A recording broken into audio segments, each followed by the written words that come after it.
ஓம் ஸ்ரீ குருபியோ நமக. ஓம் ஸ்ரீ மகா பெரியவா சரணம். வரும் ஜனவரி 14ஆம் தேதி புதன்கிழமை போகி பண்டிகை.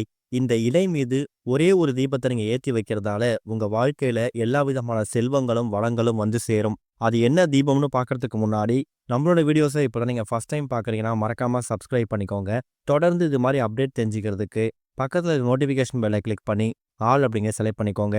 இப்போ என்ன இலை மீது என்ன தீபத்தை ஏற்ற போறோம் அப்படிங்கிறத பத்தி தெளிவா தெரிஞ்சுக்கலாம். பழையன கழிதலும் புதியன புகுதலும். போகின்னு சொன்னாலே நம்ம ஞாபகத்துக்கு வரக்கூடிய வாசகம் இதுதான். மார்கழி மாதம் நிறைவடையக்கூடிய நாள் போகி பண்டிகை.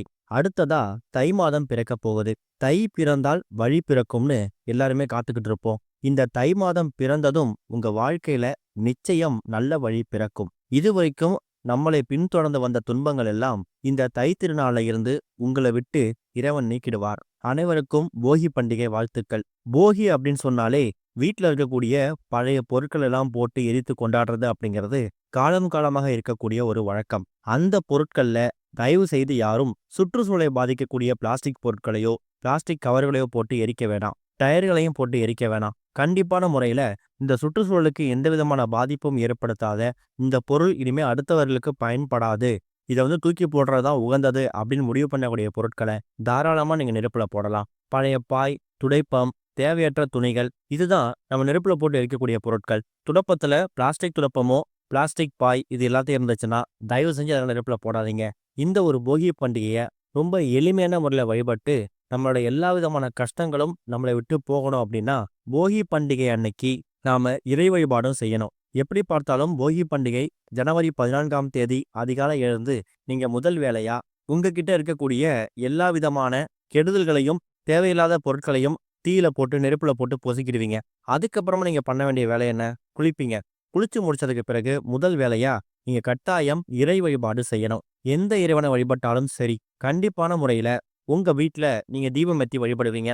அப்படி தீபம் ஏத்தி வழிபடும் போது இந்த ஒரு இலையை பயன்படுத்தி பிரத்யேகமா போகி பண்டிகை அன்னைக்கு ஏற்றக்கூடிய ஒரு தீபம் இருக்கு இல்லையா, இது உங்களுக்கு வாழ்க்கையில ஒளிமயமான எதிர்காலத்தை ஏற்படுத்தும். ஒரு வருஷமும் இந்த ஜனவரி 14 முடிந்து 15ஆம் தேதி தை 1ஆம் தேதி தை திருநாள் வரும். மார்கழியோட கடைசி நாளாக இருக்கக்கூடிய போகி பண்டிகை அன்னைக்கு நம்ம எல்லா பொருட்களையும் போட்டு கொளுத்துறோம்ல, அதோட நம்மளோட கெடுதல்லாம் நீங்கிடும். ஆனா அதுக்கப்புறம் வரக்கூடிய நாட்கள் நல்ல நாட்களா அமையணும். திரும்பவும் வேற எதுவும் கெடுதல்கள் நம்ம பக்கம் வந்துடக்கூடாது, நம்ம பக்கம் நெருங்கிடக்கூடாது. அப்படிங்கும்போது அதுக்கேற்ற இறை வழிபாட்டை நீங்க செய்யணும். இப்ப நம்ம சொல்லக்கூடிய இந்த தீபத்தை போகி பண்டிகை அன்னைக்கு காலையில பழைய பொருட்கள்லாம் போட்டு எரித்துட்டு அதுக்கப்புறம் தலைக்கு குளிச்சுட்டு அதுக்கப்புறம் வீட்டோட பூஜை அறையில நீங்க பூஜை பண்ணும்போது இந்த இலை மீது தீபத்தை ஏத்திக்கலாம். அப்படி ஒருவேளை காலை நேரத்துல ஏற்றத்துக்கு விருப்பம் இல்லை, அதுக்கான நேரம் அமையல அப்படிங்கிறவங்க மாலை நேரத்துல கூட ஒரு 5-6 மணிக்கு மேல கூட எப்போதும் போல நீங்க பூஜையில பூஜை பண்ணும்போது இந்த தீபத்தை ஏத்திக்கலாம்.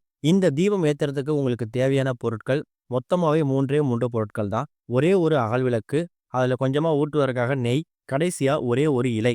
அந்த இலை என்ன இலைனா செம்பருத்தி இலை. ஏன் இந்த இடத்துல நம்ம ஏன் செம்பருத்தி இலை எடுத்துக்கிறோம் அப்படிங்கிற கேள்வி நிறைய பேருக்கு வரும். ஜனவரி 14ஆம் தேதி மார்கழி 30 போகி பண்டிகை நமக்கு புதன்கிழமையில வந்திருக்கு. புதன்கிழமை அப்படிங்கிறது பொன் கிடைச்சாலும் புதன் கிடைக்காது.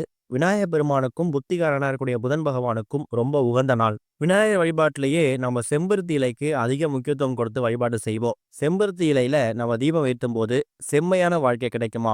விநாயகர் பெருமாள் அருளை நமக்கு மறைமுகமா பெற்றுத்தரக்கூடிய பொருட்கள்ல இந்த செம்பருத்தி இலையும் ஒன்று. அப்பேற்பட்ட செம்பருத்தி இலையை பயன்படுத்தி ஒரே ஒரு தீபத்தை நீங்க ஏத்தணும். இந்த தீபம் எந்த திசை பார்த்து வேணாலும் ஏத்தலாம். இப்போ உதாரணத்துக்கு உங்க வீட்டோட பூஜை அறையில தீபத்தை ஏத்துறீங்கன்னா பூஜை அறையில தினமும் இந்த தீபம் எந்த திசை பார்த்து எரியுதோ அந்த திசை பார்த்து கூட இந்த தீபத்தை ஏற்றி வைக்கலாம். செம்பருத்தி இலையை கழுவி சுத்தப்படுத்தி முடிஞ்சா சந்தன குங்குமம் மஞ்சள் குங்குமம் பொட்டு வைத்து வீட்டோட பூஜை அறையில நெய் தீபம் போடணும். அதுவும் விநாயகருக்கு முன்னாடி போடுறது ரொம்ப விசேஷம். ஏன்னா விநாயகர் அப்படிங்கிறவர் முழுமுதற் கடவுள். போகி பண்டிகை அன்னைக்கு உங்க எல்லா விதமான பழைய விஷயங்களையும் நீங்க உதறி தள்ளிட்டு புதுசான வாழ்க்கையை ஆரம்பிக்கும் போது பிறக்கக்கூடிய தை மாதம் உங்களுக்கு எல்லா விதமான மாற்றங்களையும் ஏற்படுத்தி கொடுக்கும். கண்டிப்பான முறையில் நீங்க எதிர்பார்த்த மாதிரியே தை பிறந்தால் வழி பிறக்கும். இந்த தீபம் குறைந்தது ஒரு அரை மணி நேரத்துல 1 மணி நேரம் எரிஞ்சாலே போதும். அதுக்கப்புறமா அந்த விளக்கை அப்புறப்படுத்திட்டு அந்த செம்பருத்தி இலையை மட்டும் எடுத்து உங்க வீட்டோட நீங்க தினமும் பயன்படுத்தக்கூடிய டைரி, நோட்டு புத்தகம் இது மாதிரி இடங்கள்ல நீங்க இதை பத்திரப்படுத்தி வச்சுக்கலாம். நம்பிக்கையோட பண்ணுங்க, நல்லதே நடக்கும். ஓம் ஸ்ரீ குருபியோ நமக. ஓம் ஸ்ரீ மகா பெரியவா சரணம்.